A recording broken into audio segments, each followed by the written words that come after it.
Hello guys, Shivam hair. स्वागत है आपका हमारे चैनल कोडर शिव में। उम्मीद करता हूँ आप सबकी तैयारी अच्छी चल रही होगी। आज की वीडियो में हम आर्टिफिशियल इंटेलिजेंस के यूनिट 2 की शुरुआत करने वाले हैं। पिछले वीडियो में मैंने यूनिट 1 कंप्लीट कर दी थी और उसकी पीपीटी डिस्क्रिप्शन में डाल दी थी, वहाँ से आप डाउनलोड कर सकते हैं। तो आज की वीडियो में यूनिट 2 जिसका नाम है प्रॉब्लम सॉल्विंग अप्रोचेज, उसको हम स्टार्ट करेंगे और बहुत सारी प्रॉब्लम सॉल्विंग टेक्निक्स को देखेंगे, गेम प्लेइंग टेक्निक्स को देखेंगे और वो कैसे वर्क करती हैं, ये सब हम देखेंगे। तो सबसे पहले हम देख लेते हैं कि टॉपिक्स कौन-कौन से कवर होंगे इस यूनिट में। तो सबसे पहला टॉपिक जो है वो प्रॉब्लम सॉल्विंग मेथड्स, कौन-कौन से मेथड्स होते हैं प्रॉब्लम सॉल्विंग के, वो होगा। फिर कुछ सर्चिंग स्ट्रैटेजीज होंगी, फिर CSP constraint satisfaction problem, back tracking देखेंगे, गेम प्लेइंग और उसके कुछ एग्जांपल्स, क्योंकि इस यूनिट में जो सबसे ज़्यादा पूछा जाता पोर्शन है वो गेम से पूछा जाता है, जिसमें हमारा हो गया मिन मैक्स वाला, कभी-कभी टिक टैक टो और सुडोकू या फिर 8 पजल प्रॉब्लम। ये सारी जो गेम्स हैं इनके बारे में डायरेक्ट सीधे पूछ लेते हैं। सीधे आपको क्वेश्चन दे देंगे, टिक टैक टो प्रॉब्लम का गेम ट्री बनाओ और फिर उसके बारे में लिखना होगा, या फिर 8 पजल प्रॉब्लम दे देंगे उसके बारे में। तो इस क्वेश्चन में ज़्यादा और कुछ नहीं आता है, बहुत ज़्यादा आ जाएगा तो ये प्रॉब्लम सॉल्विंग मेथड्स आ जाएंगे, या फिर किसी भी एक गेम के बारे में। गेम तो कन्फर्म है, आता ही आता है, कोई ना कोई गेम ज़रूर आ जाएगा।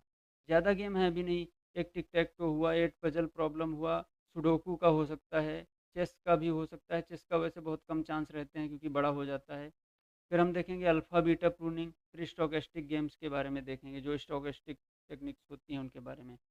तो सबसे पहले हम देख लेते हैं प्रॉब्लम सॉल्विंग अप्रोचेज़। तो देखो, प्रॉब्लम सॉल्विंग अप्रोचेज़ 2 टाइप की यहाँ पे होती है, ह्यूरिस्टिक और सर्चिंग सर्चिंग जो एल्गोरिदम्स होती हैं। ह्यूरिस्टिक और सर्चिंग एल्गोरिदम, इन सब के बारे में हम आगे चल के पढ़ेंगे, बहुत डीप में पढ़ेंगे। तो सबसे पहले हम इसका ट्री देख लेते हैं सर्चिंग एल्गोरिदम का। एक होता है अनइन्फॉर्म्ड सर्च, दूसरा होता है इन्फॉर्म्ड सर्च। अनइन्फॉर्म्ड में depth first search, breadth first search और uniform cost search. Uninformed search में हमें डोमेन का नॉलेज नहीं होता है। ये सब चीज़ें हम आगे चल के अभी पढ़ने वाले हैं। डोमेन का नॉलेज नहीं होता है और हम एक हिसाब से इनको हम ब्लाइंड सर्च भी बोलते हैं, क्योंकि हमें इन्फॉर्मेशन नहीं होती है किसी भी चीज़ के बारे में। इन्फॉर्म्ड सर्च के जो टाइप्स हैं वो है ग्रीडी सर्च हुआ, ए स्टार सर्च हुआ, ग्राफ सर्च हुआ। इसमें हम बेसिकली दो पढ़ेंगे, ग्रीडी और ए स्टार। ग्राफ हम नहीं पढ़ने वाले हैं क्योंकि ये हमारे कोर्स में अभी नहीं है। तो इन सब के बारे में हम पढ़ेंगे। सबसे पहले देखते हैं ह्यूरिस्टिक टेक्निक। तो heuristic techniques are problem solving strategies और approaches that use practical methods to find solutions. तो ह्यूरिस्टिक टेक्निक जो होती हैं वो प्रैक्टिकल जो अप्रोचेज होती हैं, प्रैक्टिकल मेथड्स को फॉलो करती हैं। ये देखो, ह्यूरिस्टिक टेक्निक प्रैक्टिकल अप्रोच को फॉलो करती हैं। तो अभी इसको देखो, इसकी थ्योरी तो रट सकते हो लेकिन डेफिनेशन समझ में आनी चाहिए। तो ये जो प्रैक्टिकल मेथड क्या होता है, जैसे मान लो कोई भी काम कर रहे हैं तो प्रैक्टिकली उसको करके देखेंगे ना, तो उसमें टाइम भी लग सकता है और ज़रूरी नहीं है कि वो बेस्ट सोल्यूशन दें। तो ह्यूरिस्टिक टेक्निक ऐसे ही काम करती हैं। लेकिन जो ट्रेडिशनल एल्गोरिदम होती हैं वो इम्प्रैक्टिकल होती हैं और वो टाइम कंज्यूमिंग होती हैं। फिर लिखा है heuristic technique are not guaranteed to find the best solution. वही बोला मैंने कि ह्यूरिस्टिक टेक्निक जरूरी नहीं है कि वो बेस्ट सोल्यूशन दें, but are design to find solution that are good enough for practical purposes. अब देखो, इसकी थ्योरी तो रटने वाली है लेकिन डेफिनेशन थोड़ा सा कन्फ्यूजन होती है, समझने में थोड़ा हार्ड है। तो इसको हम एग्जाम्पल से समझेंगे। ह्यूरिस्टिक टेक्निक जैसे अगर हम अपने कोर्स में देखें तो हिल क्लाइंबिंग है अपने कोर्स में, सीएसपी कंस्ट्रेंट सेटिस्फैक्शन प्रॉब्लम है, best first best first search है। तो इन तीनों को जब हम पढ़ लेंगे तो ह्यूरिस्टिक टेक्निक के बारे में हमें पता चल जाएगा। सबसे पहले देखते हैं हिल क्लाइंबिंग। अब देखो, हिल क्लाइंबिंग जो होता है वो ह्यूरिस्टिक ऑप्टिमाइजेशन टेक्निक का यूज करता है। सबसे पहले इसको देख लेते हैं, हिल क्लाइंबिंग है क्या। लिखा है hill climbing is a popular heuristic optimisation technique use to solve optimisation problem. Optimisation problem, उसे उस प्रॉब्लम को कहते हैं, जैसे कोई प्रॉब्लम है और उसको हम ऑप्टिमाइज कर दें, मतलब उसका एक बेस्ट सोल्यूशन निकालने की कोशिश करें। एक सोल्यूशन तो एग्जिस्ट करता है लेकिन अगर हम कोई बेस्ट सोल्यूशन, ऑप्टिमाइज्ड सोल्यूशन निकाल रहे हैं तो उसे हम ऑप्टिमाइजेशन प्रॉब्लम के अंदर कह देंगे कि वो ऑप्टिमाइजेशन प्रॉब्लम है। It is based on the concept of repeatedly making incremental changes to a solution in the direction that leads to a higher value of the objective function, that is climbing the hill towards a peak. The basic idea is to start with an initial solution and iteratively make small modifications to it, choosing modification that improves the objective function the most at each step. देखो ये theory बहुत boring है, simple समझते हैं hill climbing होता क्या है।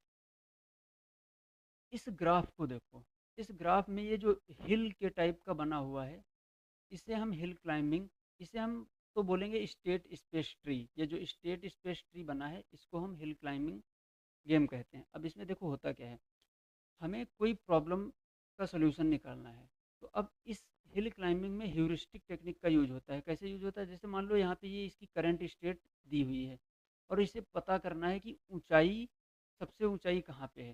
तो ये क्या करेगा, जब तक इसको ऊंचाई मिलती रहेगी तब तक ये आगे बढ़ता रहेगा, आगे बढ़ता रहेगा, आगे बढ़ता रहेगा। फिर जब ये यहाँ पे पहुँचेगा तो कह देगा कि हमें अब ऊपर जाने के लिए रास्ता नहीं, अब हम नीचे जाने के लिए रास्ता मिल रहा है। मतलब ये ही सबसे ऊंचा टॉप है, मतलब इसी को हम पीक बोलेंगे।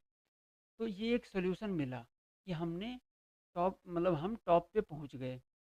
तो लेकिन रियल में हम टॉप पे पहुंचे इसका पता लगाना मुश्किल है, तो इसने बेस्ट सॉल्यूशन दिया। लेकिन ज़रूरी नहीं है कि इसने ऑप्टिमाइज़ सॉल्यूशन दिया हो।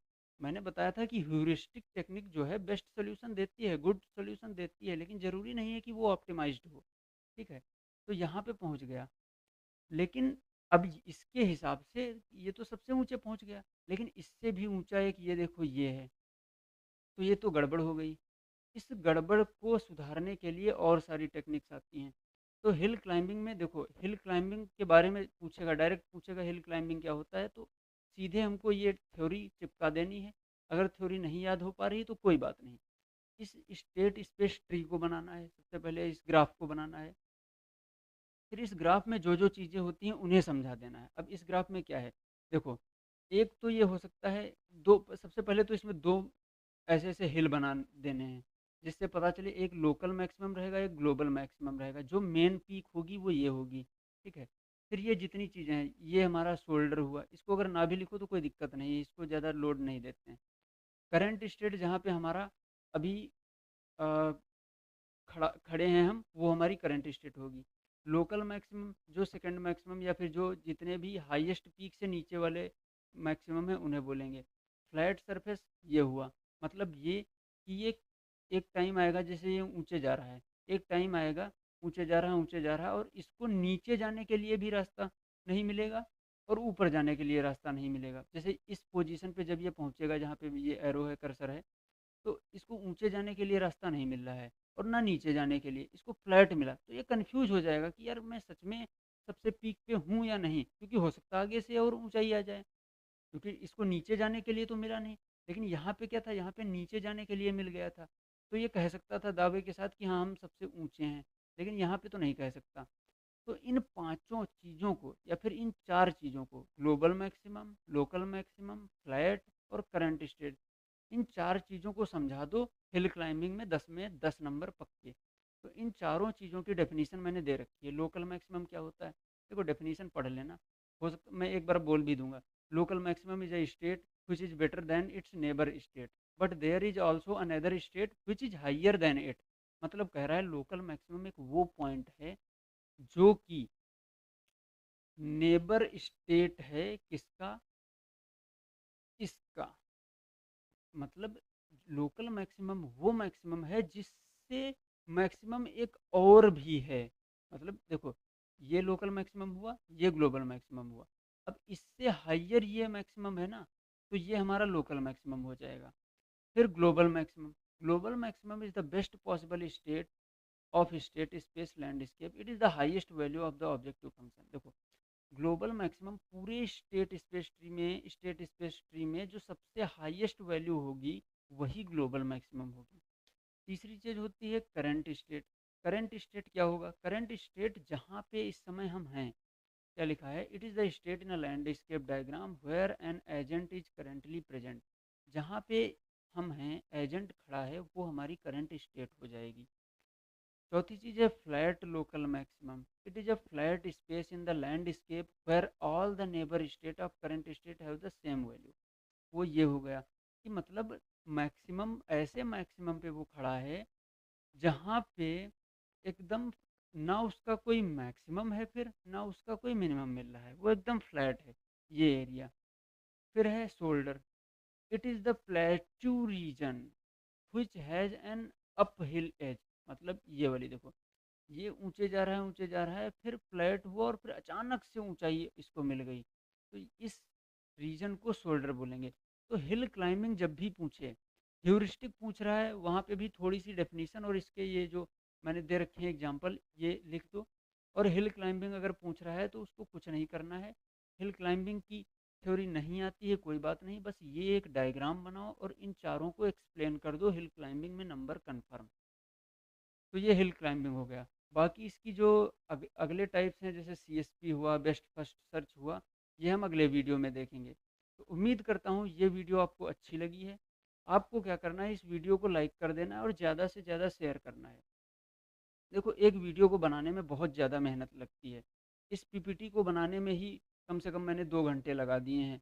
अच्छा सा अच्छा कंटेंट इसमें मैंने डाला है, तो आपको कुछ नहीं करना है। आपको एक वीडियो लाइक करने में ज़्यादा मेहनत नहीं लगती है, सिर्फ एक बटन, एक टच करना है लाइक वाले बटन पे, ठीक है, और शेयर कर देना है, और कुछ नहीं चाहिए आपसे।